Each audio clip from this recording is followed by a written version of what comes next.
নমস্কার, আমি অনির্বাণ। বং গ্যাংটক চ্যানেলে সকলকে স্বাগত জানাই। সামনেই আসছে রথযাত্রা উৎসব। সেদিন সকলের বাড়িতে পাঁপড় ভাজা খাওয়ার চল রয়েছে। সেদিন বাড়ির ছোটরা তাদের ছোট রথ সাজিয়ে রাস্তায় টানে। তাছাড়া উড়িষ্যা, ঝাড়খণ্ড এবং পশ্চিমবঙ্গের বিভিন্ন স্থানে বৃহৎ আকারে রথযাত্রা উৎসব আয়োজিত হয়, যার মধ্যে সবচেয়ে প্রাচীন এবং ঐতিহ্যশালী হল উড়িষ্যার পুরীর জগন্নাথ ধামের রথযাত্রা উৎসব। পশ্চিমবঙ্গ তথা সারা পৃথিবীর থেকে হিন্দুরা রথ উৎসবের সময় পুরীতে এসে হাজির হয়। আপনারা হয়তো অনেকে এই বছর পুরীর রথযাত্রা উৎসবে অংশগ্রহণ করতে যাবেন। তবে আপনারা কি জানেন এই পুরীর রথযাত্রা উৎসবের ইতিহাস? এই ভিডিওটিতে সেই ইতিহাসকে তুলে ধরা হবে।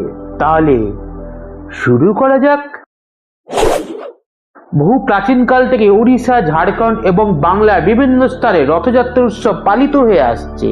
তবে ইতিহাসবিদরা এই বিষয়ে একমত যে পুরীর রথযাত্রা এর মধ্যে সবচেয়ে প্রাচীনতম। বর্তমানে পুরীর যে রথযাত্রার রূপটি দেখা যায় তা অনুমান করা হয় প্রায় 700 বছরের পুরনো। তবে রথযাত্রার ঐতিহ্যের ইতিহাস এর চেয়ে আরো বেশি প্রাচীন এবং কুয়াশাচ্ছন্ন, কারণ এই ইতিহাসে মিশে গেছে লোককথা এবং পৌরাণিক কাহিনী, যাকে মূল ইতিহাস থেকে এখন বিচ্ছিন্ন করে দেখা প্রায় অসম্ভব। লোককথা এবং ইতিহাসের সংমিশ্রণে যে কাহিনী উঠে আসে তাতে পুরী রথযাত্রার ইতিহাস শুরু হয় আনুমানিক 10ম শতকে। উড়িষ্যার প্রাচীন পুঁথি ব্রহ্মাণ্ড পুরাণ অনুযায়ী সেই সময় উড়িষ্যার নাম ছিল মালব এবং সেই সময় মালব রাজ ছিলেন রাজা ইন্দ্রদ্যুম্ন। রাজা ইন্দ্রদ্যুম্ন ছিলেন কৃষ্ণ তথা পরম বিষ্ণু ভক্ত। তাই স্বয়ং শ্রীকৃষ্ণ রাজাকে স্বপ্নাদেশ দেয় যে পুরীর সমুদ্র তটে কিছু কাঠের টুকরো ভেসে আসবে।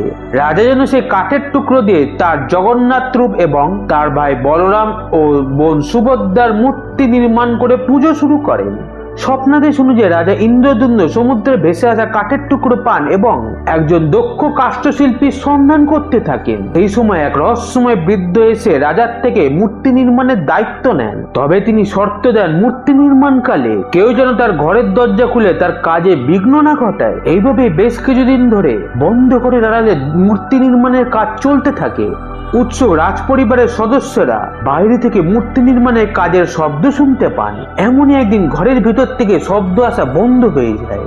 উৎসাহী রাজা ভাবে মূর্তি নির্মাণের কাজ শেষ হয়ে গেছে এবং দরজা খুলে ঘরে প্রবেশ করেন। ঘরে তিনি মূর্তি শিল্পীকে দেখতে পান না এবং তিনি দেখেন মূর্তি সমূহের হাত নির্মাণের কাজ তখনও বাকি রয়েছে।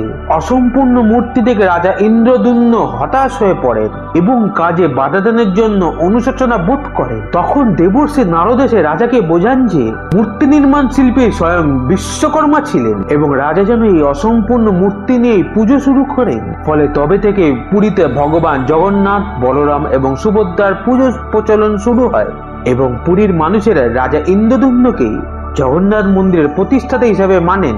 তবে অনেক ইতিহাসবিদের মতে আনুমানিক 1112 খ্রিস্টাব্দে পূর্ব গঙ্গা রাজবংশের রাজা অনন্ত বর্মন বর্তমান পুরীর জগন্নাথ মন্দিরের নির্মাণ কাজ শুরু করেন এবং 1226 খ্রিস্টাব্দে তার পুত্র রাজা অনঙ্গ ভীমা মন্দিরের নির্মাণ কাজ শেষ করেন। অনুমান করা হয় ঠিক তখন থেকেই পুরীর বর্তমান রথযাত্রা উৎসবটির সূচনা হয়।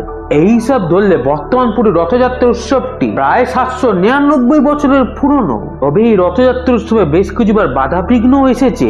বেশ কিছুবার পুরীর জগন্নাথ মন্দিরকে আক্রমণ এবং লুণ্ঠনের শিকার হতে হয়েছে। যেমন 1568 থেকে 77 সালের মধ্যে কালা পাহাড়, 1601 সালে মির্জা খুররাম, 1607 সালে কাসিম খান জুইনি, 1611 থেকে 17 সালের মধ্যে কল্যাণ মল, 1621 থেকে 22 সালের মধ্যে আহমেদ বেগ এবং 1731 সাল নাগাদ মোহাম্মদ পুরীর জগন্নাথ মন্দিরে আক্রমণ চালান। প্রতিবার আক্রমণের পর পুরীর জগন্নাথ মন্দিরের রথযাত্রা উৎসব সাময়িকভাবে বন্ধ থাকে। তাছাড়া মুঘল সম্রাট ঔরঙ্গজেব 1692 খ্রিস্টাব্দ থেকে পুরীর রথযাত্রাকে নিষিদ্ধ ঘোষণা করেছিলেন। তবে 1707 সালে তার মৃত্যুর পর আবার পুরীর রথযাত্রা উৎসব শুরু হয়।